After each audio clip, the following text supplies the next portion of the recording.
Salutations à toutes et à tous, c'est toujours le frère Antoine Fadi, toujours avec Kalata Dimsi, eh oui, le fabuleux Kalata Dimsi. Nous allons aller page 569 dans Bialaba Mounia, c'est-à-dire les proverbes. Ces proverbes qui sont tellement riches, où on reconnaît beaucoup quand même l'écriture, le style de Mon, celui qu'ils ont appelé Salomon dans les Bibles falsifiées. Des proverbes qui sont vraiment puissants. Et on va évoquer donc une partie de ces proverbes avec il y a un thème en fait central en fait et qu'on va découvrir ensemble. Nous sommes donc dans le chapitre 21. Le titre c'est La vie sociale et morale, partie 6. Parce que c'est la partie 6, c'est une continuité. Et effectivement, il y a la vie sociale et morale, parce que les deux sont liés et parce que les deux ont un rapport en fait avec quelque chose d'autre que nous-mêmes en fait. La vie sociale. Sociale, c'est avec les autres, comment on se comporte avec nos semblables. Et la vie morale, c'est comment on fait résider à l'intérieur de nous la loi, en fait. Donc, comment on se comporte, comment on considère la loi, comment on considère les autres. Dans le verset 1, il est dit ceci. L'esprit du roi initié est comme un ruisseau que le verbe de l'Oba dirige là où il veut. Point. Donc, on commence dans ce passage-là sur la vie morale par rapport à l'esprit du roi initié. Donc ça veut dire que un des points importants dans notre relation aux autres, dans nos relations à la loi, notre esprit en fait. C'est comment notre esprit guide, comment notre intelligence agit en fonction des autres et en fonction de la loi. Et ici, on parle de l'esprit du roi initié. Et on nous dit qu'il est comme un ruisseau que le verbe de l'Oba dirige là où il veut. Ça veut dire que cet esprit du roi initié, il est alimenté par le verbe et l'âme et même l'initié lui-même se laisse normalement guider par le verbe de l'Oba. C'est pour ça qu'on prend cette image-là comme un ruisseau. En gros, on l'emmène là où on veut qu'il aille. Un peu comme ce que même Koudoumane Moula, le premier-né, le véritable premier-né, le Christ, avait dit à Dallé, celui qu'ils appellent Pierre, que avant il mettait sa ceinture comme il voulait, en gros quand il voulait, et maintenant on va lui mettre la ceinture du Verbe et on va l'emmener là même où il pensait pas qu'il irait. C'est un peu cette image-là. Et ici on nous parle du roi initié en premier parce que dans la partie 5 il y avait, vers la fin, il y a les versets 27, 28, 29, on parle justement du roi initié, et dans le verset 28, il est dit ceci, même dans le verset 27, on va commencer par celui-là. La conscience est la lampe que le verbe de l'Oba donne à l'initié. Deux points. Elle éclaire les profondeurs de son être. Ça veut dire que d'abord, il y a cette conscience qui a été acquise donc, par le verbe de l'Oba pour cet initié. Il y a une conscience des réalités, il y a une conscience du spirituel, il y a une conscience de la loi. Dans le verset 28, l'entité de bonté et l'entité de la fidélité protègent le roi initié, virgule. C'est par la bonté qu'il a fermi son pouvoir. Point. Donc le roi initié a déjà une relation profonde avec le spirituel. Et c'est cette relation qu'on retrouve dans le premier verset de ce chapitre 21. L'esprit du roi initié est comme un ruisseau que le verbe de l'Oba dirige là où il veut. Ça veut dire que déjà, normalement, dans le roi initié, on va retrouver très très peu d'orgueil. Et quand on va dire il y a de l'orgueil dans un roi, comme on a pu le voir avec Ekoto, le roi Nebuchadnezzar, ça va tout de suite amener sa déchéance. Ça va tout de suite amener quelque chose qui va le séparer en fait de ce pouvoir, de cette relation avec le Verbe quand l'orgueil le saisit, parce que on sait que la position est très importante. Verset 2, on nous dit ceci, chacun pense agir toujours avec droiture, virgule, mais l'Oba connaît le fond du cœur, entre parenthèses, la conscience du cœur. Point. Donc ce verset est lié en fait à ce qu'on nous apprend dans le premier verset par rapport à l'esprit du roi initié qui est guidé par le Verbe. Ça veut dire que cette personne, elle est Donc, sous l'influence du verbe, ce n'est pas réellement, on va dire, ce n'est pas la personne livrée à elle-même qui agit, qui dirige en fait. Parce que cette direction est donnée à travers l'esprit par le verbe. Et on nous dit dans ce verset 2 que chacun pense agir toujours comme avec droiture. Parce que effectivement, là, on montre que le roi initié, lui, c'est pas réellement que de lui-même qu'il agit. Il y a le verbe qui est là, il y a le verbe qui dirige. Et pour beaucoup de personnes dans le monde, en général, comme le verset le dit là, chacun pense agir toujours avec droiture. Et oui, chacun a sa vision de ce qui est droit, selon lui, en fait. Et ça, c'est aussi un peu, ça s'oppose en fait à ce qui est dit dans le verset 1, que l'esprit du roi initié, lui, il est dirigé, en fait. Donc, la suite nous dit de ce verset 2, mais Loba connaît le fond du cœur, entre parenthèses, la conscience du cœur. Donc, c'est- chacun pense connaître le bien. Chacun pense que le bien que lui pense, c'est le bien général, mais c'est pas comme ça. Ça veut dire que, en gros, ce qui est dit là, c'est que on pense tous savoir généralement que nos intentions sont justes en fait dans ce qu'on fait. Et en fait, cette justice-là, c'est pas, ce n'est pas toujours selon le verbe. C'est notre vision des choses, mais ce n'est pas la vision forcément du verbe. On va prendre cet exemple, on va aller dans Dina Beba, oui, c'est page 401. C'est l'histoire de Usa. C'est une histoire qu'ils ont reportée dans les Bibles falsifiées. Et c'est une histoire terrible. Donc Usa, c'est une personne qui accompagne l'arche de l'Alliance. Son vrai nom, c'est Nguina. Il accompagne l'arche de l'Alliance et à un moment, l'arche de l'Alliance va basculer en fait. Et les personnes qui peuvent toucher l'arche de l'Alliance directement, ce sont les Kakéa, c'est-à-dire les Lévites, parce qu'eux, ils s'occupent en fait de ce sacerdoce-là, entre autres. Et donc, aucune autre personne ne doit toucher l'arche de l'Alliance directement. Et dans cette scène, on va lire d'abord, donc on est dans le chapitre 2, on est dans Dina Beba, chapitre 2. On va lire d'abord le verset 3 et ensuite le verset 6. Le titre du chapitre 2, c'est Moi, Tondo, je fus inspiré par les Mengu Mamadiba, entre parenthèses, sirène des eaux. Donc, dans cette situation, il est dit ceci dans le verset 3. Après ces événements, virgule, moi, Tondo, je récupérais l'arche de l'Alliance sans la toucher directement de mes propres mains. Point. Donc, on nous montre ici que même Tondo n'a pas touché directement l'arche de l'Alliance. Il n'a pas manifesté ce geste-là parce que il est dans le respect de la loi. Euh, et on nous dit dans le verset 4, les Kakéa placèrent l'arche de l'Alliance sur un chariot neuf, virgule, Ngigna, entre parenthèses, Usa, et Mwenja, entre parenthèses, Agjo, pardon, marchaient à côté de l'arche de l'Alliance. Le verset 6 dit, lorsque nous fûmes arrivés à l'ère de Moissa, entre parenthèses, Lès, entre guillemets, Nacon, virgule, Ngigna, entre parenthèses USA, étendit la main vers l'âge de l'Alliance et la saisit, virgule, parce que les bœufs la faisaient pencher, entre parenthèses, l'entité de l'équilibre fut là. Point. Le verset 7, la colère de l'entité protectrice de l'Arche de l'Alliance s'enflamma contre lui et le frappa spirituellement sur place à cause de sa faute. On va s'arrêter là. À cause de sa faute. Et oui. Parce que là, il a manifesté une forme d'orgueil, en fait parce qu'il connaissait la loi. Et en plus, on nous donne la révélation que même si l'Arche de l'Alliance avait basculé à cause des bœufs, l'entité de l'équilibre fut là. Et c'est ça, des fois, qu'on oublie en fait dans notre comportement de tous les jours, c'est que quand on nous dit de ne pas faire quelque chose, on oublie que il y a le spirituel qui agit. Un peu comme on a vu avec le roi initié par rapport à son esprit, il y a le verbe qui agit derrière.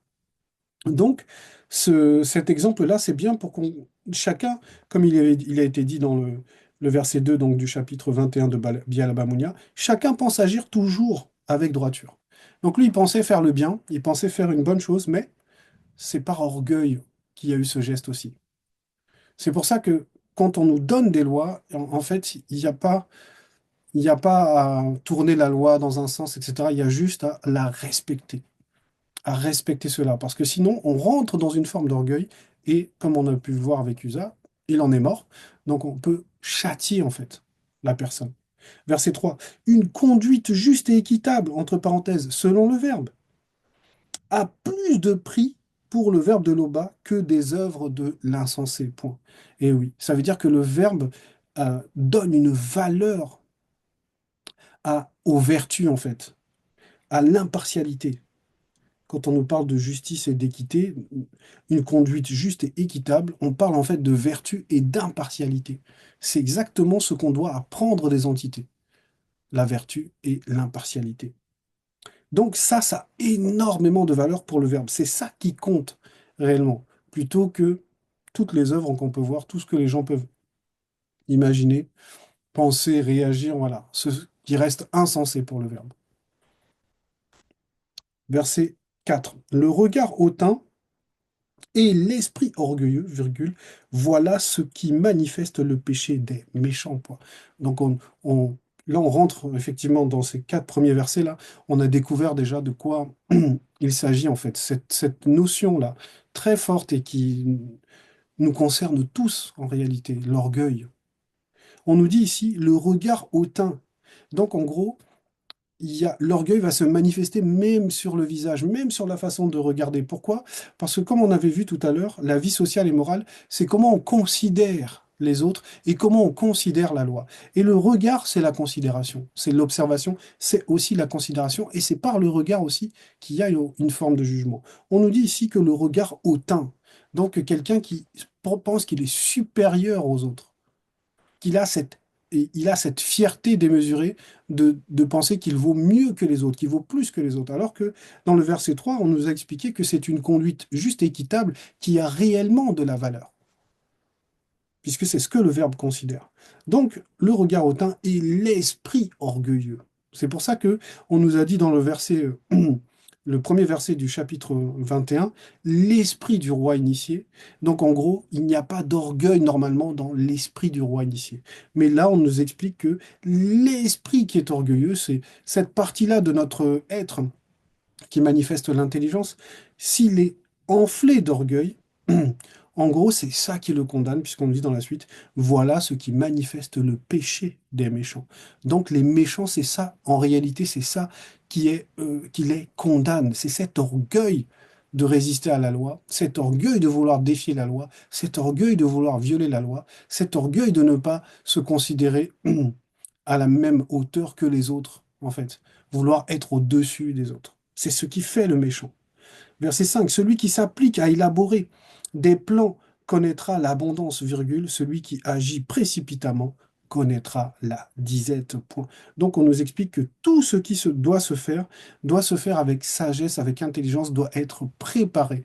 Parce que le plan va représenter la vision, comme de même que quand on fait une maison, on fait d'abord des plans, parce en gros, on imagine, on a une vision de ce qu'on va faire sortir, on va dire, physiquement. Et ça revient un peu à cette image que Moto avait de Muto et qu'on a extirpé de lui. Il fallait d'abord cette image qui va représenter le plan. Et on nous dit, oui, celui qui agit précipitamment connaîtra la disette, celui qui fait les choses sans sagesse.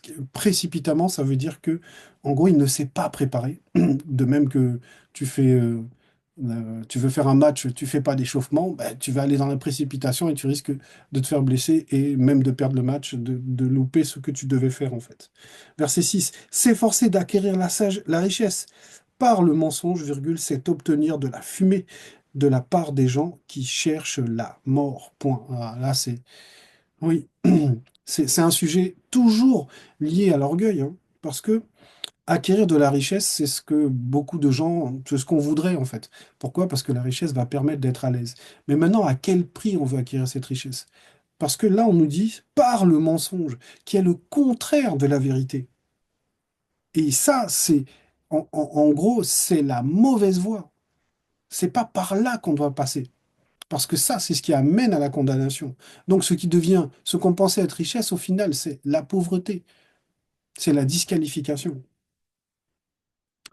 Verset 7. La violence des méchants les mène à leur perte, virgule, car ils refusent d'appliquer le droit. Ils refusent d'appliquer le droit. Ça veut dire qu'ils sont conscients de ce qui est bien, mais ils ne veulent pas le mettre en pratique. Donc c'est réellement même un avertissement pour nous.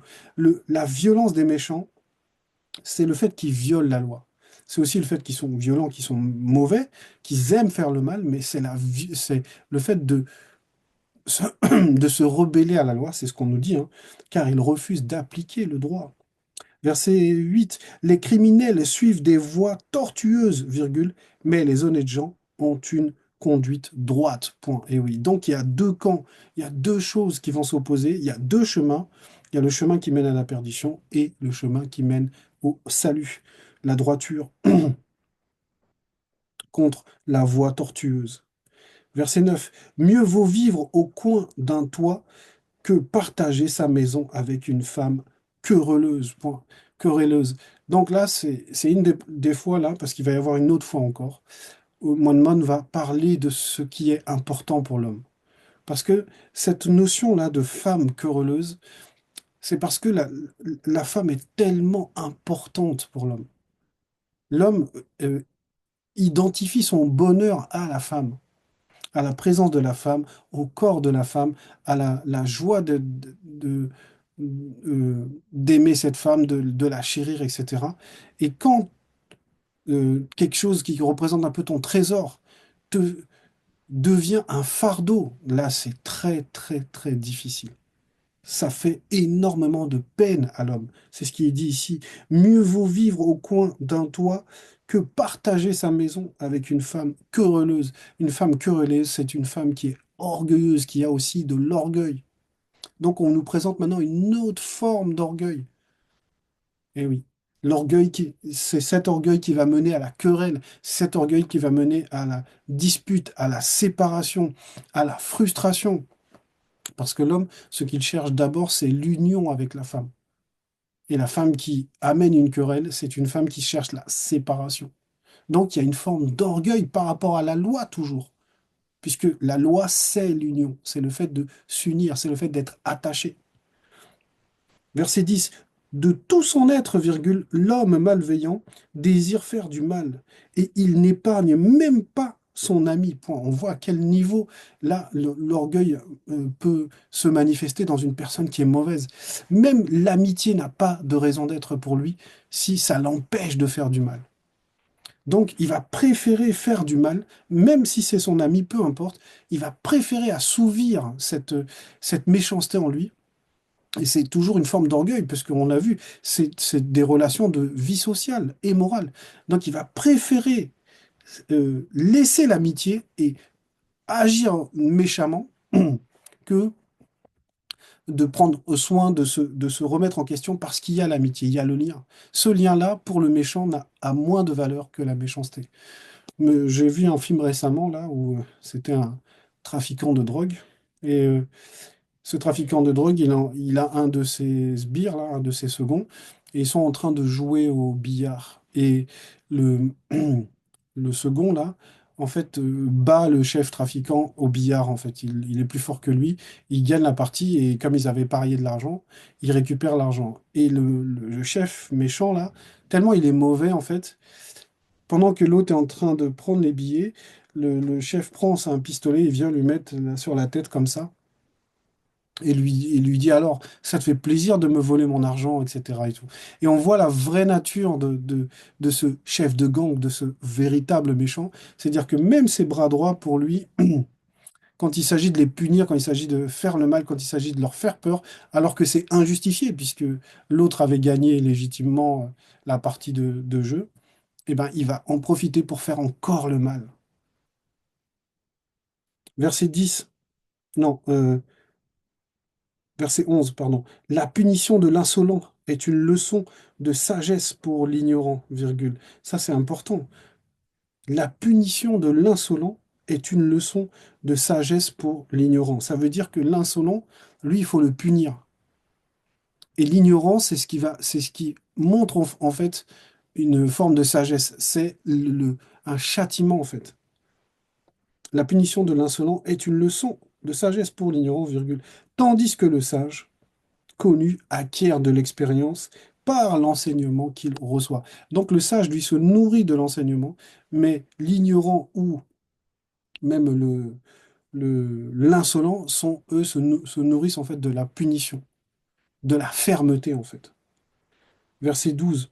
Mundima qui s'est dit, suit de près ce qui se passe dans la maison des méchants, virgule, et les précipitera dans le gouffre de l'oubli. Oui, ça veut dire que le méchant, de toute façon, il est condamné. Parce que Mundima Beko qui s'est dit, donc comme on avait vu, même par rapport au roi spirituel, au roi initié, avec l'entité de bonté et l'entité de fidélité, il y a pour chaque, on va dire, chose, chaque comportement, il y a une entité qui est derrière. Et là, quand les méchants agissent, font le mal, en fait, ils sont sous le joug de Mundima Beko qui s'est dit. Ça veut dire qu'ils finiront par être châtiés. Parce que euh, en fait, le verbe considère réellement les actes que nous posons, les pensées que nous avons, les intentions, les émotions que nous avons. Le spirituel les scrute, en fait. Donc, il y aura la justice, il n'y a pas d'impunité. Tous ceux qui font le mal, voilà, on va récolter ce qu'on a semé, en fait. Verset 13. Qui fait la sourde oreille au cri du pauvre connu n'obtiendra pas de réponse quand il appellera spirituellement au secours. Ça veut dire que de la manière dont tu mesures, on va te mesurer aussi. La manière dont tu agis avec les gens, c'est comme ça aussi que le spirituel va agir avec toi. Donc, si tu sais pas être clément, si tu sais pas pardonner, si tu sais pas faire miséricorde, n'attends pas que le spirituel fasse miséricorde aussi. Verset 14. Un cadeau fait en secret dompte la colère, virgule, et un présent fait en cachette calme la fureur violente. Point. Ça, c'est très, très important. Il y a des situations qu'on ne règle pas ouvertement comme ça. Il y a des situations, même on va dire même entre pays, entre gouvernements, il y a des accords qui sont passés lors de réunions secrètes et qui permettent d'apaiser les tensions. Mais là, ce qu'on nous dit, là, c'est très très fort.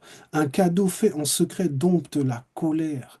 Ça veut dire que quand on vient dans le secret, quand on vient dans l'intimité, quand on vient, on va dire, dans l'obscurité, c'est-à-dire pas au vu de tout le monde, pas pour flatter, etc., mais qu'on fait dans le secret, ça veut dire qu'il y a une forme de sincérité. Il y a réellement une forme de, de, pour toucher l'autre, en fait. Le fait qu'on le fasse comme il est dit en secret, c'est que ça concerne que la personne et toi. Ça veut dire que par ce cadeau-là, tu établis un lien secret, tu établis une forme de complicité avec cette, cette personne, en fait. Et ça, si cette personne, elle est fâchée, si cette personne a quelque chose peut-être même contre toi, le fait que tu fasses un geste comme ça, qui est un peu inattendu, parce que la personne ne s'attend pas quand c'est dans le secret, ouah, le pouvoir de retirer la mauvaise émotion dans le cœur de la personne et un présent fait en cachette calme une fureur violente. Verset 15. L'application du droit fait la joie de l'homme honnête et frappe d'épouvante le malfaiteur. Et oui, parce que c'est ce qui fait la différence en fait. L'application du droit, c'est quelque chose qui va réjouir celui qui est honnête, parce que celui qui est honnête, lui, s'appuie sur la justice. Mais le brigand, lui, ça, il va être contre ça, ça va l'irriter, ça va, voilà. Verset 16, un homme qui abonde à tout bon sens ira bientôt tenir compagnie à ceux qui ne sont plus. Pardon, un homme qui abandonne tout bon sens ira bientôt tenir compagnie à ceux qui ne sont plus. Et oui, en gros, si t'as pas de bon sens, si t'as pas de sagesse, t'as pas d'intelligence dans tout ce que tu fais, à un moment même, c'est ta vie qui va en pâtir. Verset 17, celui qui aime les plaisirs connaîtra le besoin. Ça, c'est très fort, point virgule. Celui qui aime les plaisirs connaîtra le besoin. Et oui, parce que le plaisir, c'est comme un puits sans fond. Et au final, ben, tu risques de te retrouver dans le besoin. Tu risques de te retrouver dans une situation parce que tu n'agis que pour le plaisir. Et oui, il n'y a pas que, euh, on va dire, dans une vie, il y a les responsabilités aussi. La vie, c'est pas que de se faire plaisir, que de se faire plaisir et fuir les responsabilités. Un jour, ben, tu te réveilles et là, tu es dans le besoin. Parce que tu t'es focalisé que sur le plaisir, mais t'as pas pensé T'as pas eu cette vision, t'as pas eu ce plan, t'as pas eu cette préparation de l'existence, où effectivement les circonstances, il faut savoir se préparer face aux circonstances. Celui qui est soumis, c'est la suite, celui qui est soumis au vin et à l'huile ne deviendra jamais riche, et oui. Parce que la richesse, ça demande de l'intelligence, ça demande de la stratégie, ça demande de ne pas en fait être dominé par l'alcool, par toutes ces choses-là, parce que ça affaiblit complètement la personne, ça affaiblit son intelligence, ça prend le dessus sur lui. Verset 18, le méchant sera la rançon du juste connu, virgule, et le trompeur celle des hommes droits. Point. Avec un, un passage dans Jonas 3,13 qui parle justement de la rançon. Mais nous, on va prendre un passage qui est aussi fort, en fait, par rapport à cette idée de la rançon, de ce qu'on échange, en fait. Le méchant sera la rançon du juste. On va aller, que je retrouve le passage. Ouais, voilà. On va aller dans Wanja 41, c'est page 757. Wanja 41. Et c'est le verset 4. Il est dit ceci. C'est le titre de ce chapitre, c'est Son verbe est là aussi pour te sauver. C'est magnifique. On l'a déjà vu ce passage. On en a parlé il n'y a pas si longtemps que ça. Son verbe est là aussi pour te sauver. Verset 4. Parce que tu es connu de nous, avec le N majuscule en parlant des entités, virgule. Parce que tu es honoré et que tu es aimé de nous, virgule. Mundima Beko s'est dit donne spirituellement des blancs, non, des sangs mêlés, entre parenthèses, métis à ta place, et des blancs pour ta vie. C'est ça, la rançon aussi. Oui, oui, parce qu'on veut que les non-initiés graciés atteignent le stade d'initiés. On veut que les non-initiés graciés soient sauvés comme les initiés. On retourne donc page 569 et là nous sommes au verset 19. Mieux vaut vivre dans un coin désert qu'une femme, qu'avec une femme querelleuse et irritable. On rajoute encore par rapport à la femme parce que ce sujet-là est très important, très très important. Les relations homme-femme, ça joue sur tout ce qu'on vit, sur nos humeurs, même sur l'impact de la relation avec nos enfants. La relation homme-femme, elle est primordiale. Et là, on nous explique, on nous dit, mieux vaut vivre dans un coin désert, c'est-à-dire dans un coin où il y a, on va dire désert, il y a peu de gens, il y a personne, qu'avec une femme querelleuse et irritable. Donc en plus, elle est querelleuse, et puis dès que la moindre chose, la moindre contrariété, fou, c'est l'irritation. Donc, à fuir, à proscrire, il vaut mieux être seul que être accompagné d'une personne qui te fait souffrir, qui amène un mauvais climat de vie, un mauvais climat de communication, qui s'irrite à la moindre remarque. Voilà. Ça sert à rien, ça n'aboutit pas, ça ne fait pas avancer l'homme. Et vice-versa, hein. Verset 20. On trouve de précieuses réserves et des produits de luxe dans la demeure du sage, mais l'insensé dilapide ce qu'il a. Et oui, on voit à quel point c'est important des sages parce que ça sépare en fait de la pauvreté, ça sépare on va dire, du piège des circonstances. C'est-à-dire, si une circonstance arrive, celui qui a de la sagesse pourra sortir de cette circonstance. Mais celui qui n'en a pas, là, ça va être compliqué pour lui. Il va rentrer dans ce besoin terrible. Et là, il y a d'autres portes qui peuvent s'ouvrir, encore plus mauvaises. Donc, chez celui qui est sage, on trouve de la richesse, on trouve du luxe, on trouve en fait une représentation de cette sagesse en fait, dans le plan visible. Mais l'insensé, lui, il dilapide, ça veut dire que pour lui, tout ce qu'il a, il le prend et ça devient en fait, il ne sait pas thésauriser, il ne sait pas garder, il ne sait pas prendre soin, donc il va vers sa ruine en fait. Verset 21, celui qui cherche à être honnête et bon vivra longtemps, virgule, il sera traité avec justice et respect. Et oui, on nous montre la différence. Oui. Celui qui cherche, si on poursuit cette quête d'honnêteté, de bonté, c'est-à-dire selon le verbe, Être honnête et bon, selon le verbe, c'est une longue vie qui est accordée. C'est le calme, c'est la paix. C'est la qualité de vie. Verset 22, l'initié, par sa parole, entre dans un temple, entre parenthèses, un non-initié, fortement défendu, entre parenthèses, par les démons, et abat les fortifications qui donnaient confiance à son habitant. Point. Ça, c'est très important. On montre qu'on avait vu que l'esprit du roi initié, il était guidé par le verbe. C'est le verbe qui guidait cet esprit du roi initié. Et là, on nous parle de l'initié et de son pouvoir. L'initié qui est dans une relation avec le Verbe, qui a la présence sainte, a le Saint-Esprit, il est initié par sa parole, c'est-à-dire par les propos qui vont représenter une épée, hein. Il entre dans un temple, entre parenthèses, le non-initié. Donc en gros, il rentre dans le temple, le corps, la parole va jusqu'à la conscience en fait. Fortement défendu, entre parenthèses, par les démons, parce que ces démons ont le dessus sur le non-initié, mais et abat les fortifications qui donnaient confiance à son habitant. Point. Et oui, ça veut dire que l'initié a le dessus sur le non-initié, a plus de connaissances, plus de sagesse que le non-initié. Donc, il est au-dessus de lui. Il lui apporte même la loi, il lui apporte même le moyen de se séparer de cette influence néfaste des démons. Et c'est un peu une représentation de quand Moto dominait dans l'esprit de l'animal. Dans l'animal. C'est un peu cette représentation-là du pouvoir de l'initié, en fait. Verset 23. Celui qui surveille tout ce qui sort de sa bouche s'évite bien des tourments. Point. Et ça, c'est très important. On va aller aussi voir un passage par rapport à ça. Euh,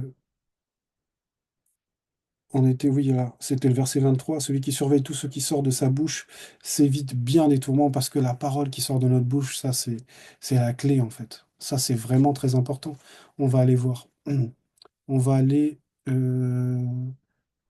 23, voilà. Munaganda 3.2, c'est page 1141 dans ce livre-là de Munaganda.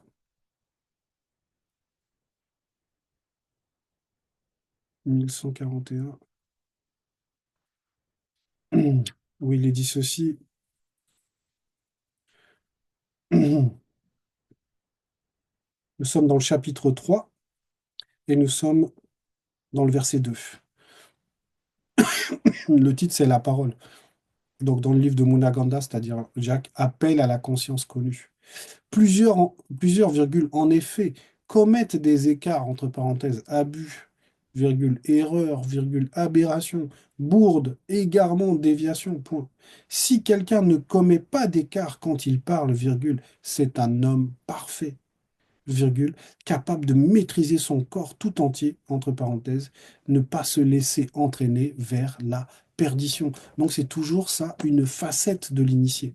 C'est toujours une facette de celui qui n'a pas d'orgueil, qui ne manifeste pas l'orgueil. Comme on avait vu dans le verset 22, le pouvoir de l'initié par rapport à sa parole. L'initié, par sa parole, entre dans un temple. Et là, dans le verset 23, celui qui surveille tout ce qui sort de sa bouche, donc il surveille les paroles qu'il émet de sa bouche, s'évite bien des tourments. Verset 24, l'orgueilleux, virgule, le hautain, virgule, s'appelle un moqueur. Donc on voit une nouvelle facette de celui qui a de l'orgueil, une nouvelle facette de cet orgueil, c'est que un orgueilleux, c'est quelqu'un qui a le regard hautain, comme on avait vu, et maintenant s'appelle un moqueur. Donc il se moque aussi. L'orgueilleux va avoir tendance à se moquer des autres, parce que la moquerie, c'est le fait de dénigrer les autres, de se sentir supérieur aux autres. Donc il devient un moqueur. Point virgule, il agit avec la fureur de l'arrogance. Donc c'est un arrogant également. Il utilise son arrogance et c'est ce qui est, on va dire, comme un carburant, c'est son énergie pour produire cet orgueil, pour faire le mal, pour se moquer des autres. Voilà, c'est c'est ça. Verset 25, le paresseux meurt de ne pas pouvoir réaliser ses désirs, virgule, car il refuse de travailler. Et oui, beaucoup, en tout cas dans les générations actuelles, beaucoup ont peur des efforts. Beaucoup, même par rapport à notre sanctification, c'est une question d'effort. Parce que le Verbe regarde le mérite, en fait. Il faut le mérite.